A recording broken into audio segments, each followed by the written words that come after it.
Your Teachers Pay Teachers store comes with banners, and we want to make them and optimize them so that we increase not only the customer experience but sales. First, as I said, there's 3 different banners on the TpT storefront. The first one is the very top. You see there it says quote box, and this is the one that appears right below your logo.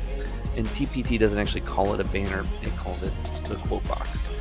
Below that is what's called the leaderboard banner. It's the very thin one. And then what's not shown above the scroll, so you have to go to the very bottom of your store, at least to the bottom of the categories on the left, is what's called a vertical column banner. We're going to look at all 3 of these. We want to optimize them, as I said, to get more sales and increase our customer experience. So banners are going to, not only they're going to stand out and they're going to create intrigue when the person or viewer comes to your store, because as you can see there on my image, they pop. It's the first thing that your eye is drawn to when you get to the TpT store. So this is a great opportunity for you to get the customer to where you want them to go by promoting your best stuff. Also, it's going to improve your branding. You can make these be about your messaging. You can use your brand colors, your brand font, and also it's going to make your store look more professional, and so the customer is going to have a better opinion of your brand just based on these banners. And finally, as I kind of been hinting to, it's going to promote better customer navigation. Instead of them showing up on your TpT store and then just scrolling and trying to find whatever it is you have or looking at the featured items, you can direct them to something specifically that they're going to benefit from or that you are going to benefit from. And I do recommend linking them to probably your custom categories. Of course, you can link them to other things that are still going to be effective, but custom categories is a great place to go, and that's what I'm doing with mine. So this is what my store used to look like, and I did use the quote box, but you see I'm not using a leaderboard banner, and I didn't have the vertical column banner. And also my quote box is just that, it's a quote. And so it does create branding, and it kind of tells what my store is all about. But this is really a wasted opportunity on my part, and it's been this way for a long time until I started going through this optimization journey with you all. So now I have a banner that's promoting my best-selling category, also my most expensive products, and that's my bundles for my learning stations. So if you click that, it goes to one of my custom categories. Now you see I've repeated the message from my quote box to my leaderboard, and you don't have to do that. But I like the way that it looks when I do it this way. Also, you notice on my leaderboard banner, I have a nice big click here button right in the middle.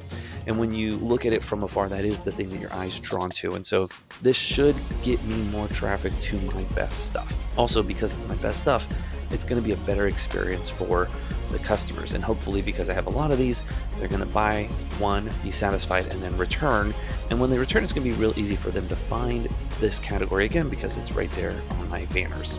Now that we've talked about the banners, how do we optimize our banners? First, you want to use your brand colors, your brand font, and if possible, your brand messaging, although I'm not really doing that with mine. I'm more talking about the custom category. You do want it to be a call to action. This is prime real estate. It's the first thing they're going to see. It's the thing that stands out. So you don't want to let this opportunity go to waste. Get your customers to do something, promote something in this space. Another good strategy is to make it seasonal. So if you have seasonal products and that season is approaching, update your banners to promote the seasonal products like your back to school resources or your winter resources or spring or whatever. And then of course you would go back when the season was over. You can make your banner images GIFs, which is a series of images that rotate through repeatedly. And it's easier than ever now because of Canva. However, you can do it if you're creating your images in another platform like PowerPoint or Photoshop or whatever. You're just going to export your images to a GIF creator online like easygif.com, or there's other websites you can look into. But what you would do is you would just create multiple images and then you would move things. So you can have, you see like I'm changing the color. So when it GIFs, it's going to look like it's flashing white and yellow. I've got the worksheets moving up and down. And the messaging on the right is different. You can create movement. You can just do completely different messages if you like. All those are fine. GIFs do look good.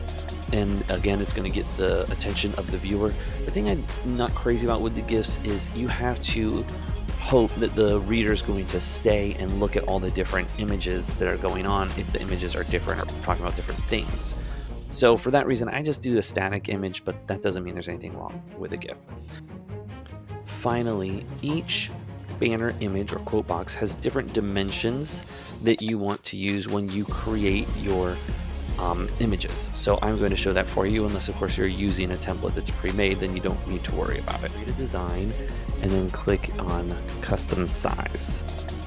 And then you're going to use the custom sizes that you see on the screen right now, depending on whether or not this is a quote box, a leaderboard banner, which is the one at the top, or the vertical column banner, which is the one at the side at the very bottom. Now you also can do this, of course, in Microsoft PowerPoint or other programs, but I like Canva for this kind of stuff because it's just easier to add embellishments and to create changes into animations. Plus you can export it as a GIF if you want to use a rotating GIF image in one of your banners. So I do have these templates that are available and included in the membership, and so I just went through and clicked one that I liked. I chose this one for the one that I'm doing, and I am making mine on Learning Station, so maybe that's why I chose it, but changed the colors, I added different things, I changed fonts, I included more embellishments than what was in the template, and I removed some as well to make it more my own. Then you're going to go to share, you're going to download a PNG of this, and I did the same for the quote box as well as for the leaderboard banner. And of course, as we were talking about, if you want to make, you can see the difference from what it was to what I made it. If you want to make an animation, you would just create multiple pages and then move different things. Like I could change this to say something else. I could move the fonts over here. I could have a arrow that appears and points to where it is or whatever.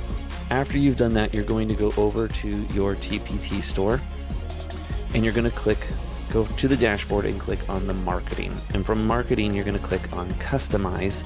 And this is going to let you upload two of your banners, your leaderboard banner and your column banner. And here are, again, the dimensions that we talked about earlier.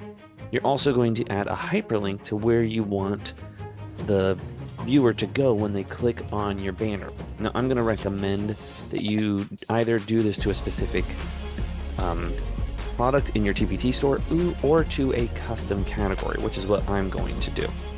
So you would choose your file and you would upload them there. The other thing you're going to do for your quote box is you're going to click on your icon here at the front and you're going to go to your account and you're going to click on store profile. And then your personal quote box is right here. And so I already have one, but we're going to edit this and I'm going to add the link or the new image that I want here, as well as the link right here. And then the big thing on the quote box is after you do all that, make sure you hit save. Okay, and that's how you're going to transform your store.